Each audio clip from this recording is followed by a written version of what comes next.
Frost. Frost is what they call her, my dad told us in his strong, wispy voice. I first heard about her on Christmas Eve when I was 8, and from then on, it's been a tradition in our family every year on Christmas Eve. My dad puts on his stark white cloak and tells my mom and me the stories about Frost. Apparently, she's the real version, Frost. Long hair, whiter than snow and thinner than ice, eyes that shine like black diamonds, and skin that, if you get close enough, almost looks translucent. It's always the same introduction every year, and this year was no exception. He went on to tell us about the time Frost and him fell in love. I had never heard this once before. Usually he tells stories of Frost saving winter and how at night she frisks around Ireland and coats windows with ice crystals.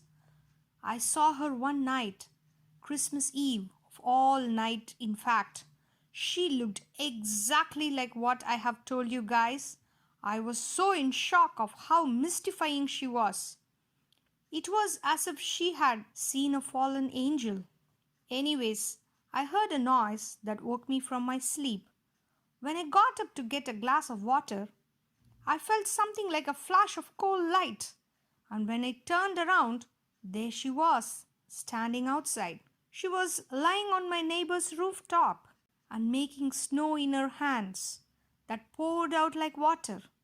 It ran over the side of the roof, and then the wind carried it in the crisp air.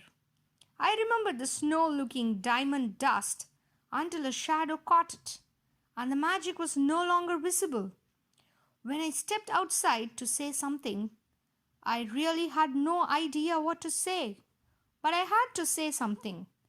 She became so startled, she fell off the roof and, in a sense, floated down to my feet. Her head was scraped and started to bleed red down her face. "Oh no! I will go get some supplies," I said as I ran back into the house and scrambled to get whatever I could to help her. When I came back, she was still there and still hadn't said a word. I cleaned her up and even made her smile.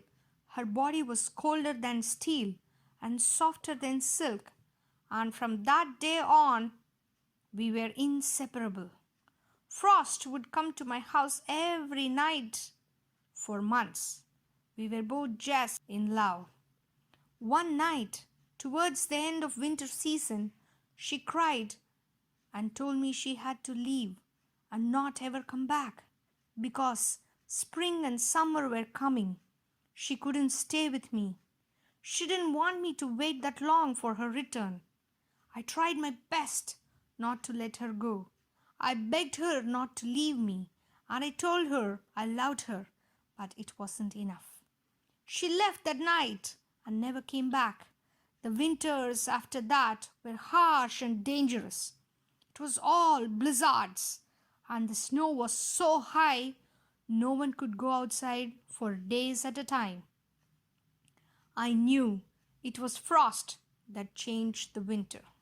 The last time Ireland had a winter like that was about 10 years ago, the summer after I met your mother. My dad said this all nostalgically as if it was a beautiful object that he only saw once for a split second, but it was enough to influence everything. "I wonder what happened to Frost," he said, and then gently told me it was time for bed. After that story, I climbed in bed and stared up the ceiling, just thinking about what my dad had said. And when my mom walked in, I always thought my mom was the most beautiful person I have ever seen. She had black, long hair with one stark white stripe in the front. Her eyes were black and lustrous. She was always nice. Ever since I was little, she would go outside during snowstorms without a coat or scarf or gloves and stand there for hours smiling. I looked up at her and she tucked me in and told me how much she loved me and my dad, and told me to dream of an icy palace in a faraway land. Right before she closed the door, I shouted her name. She looked back and gave me a wink. I called her Frost, my mom.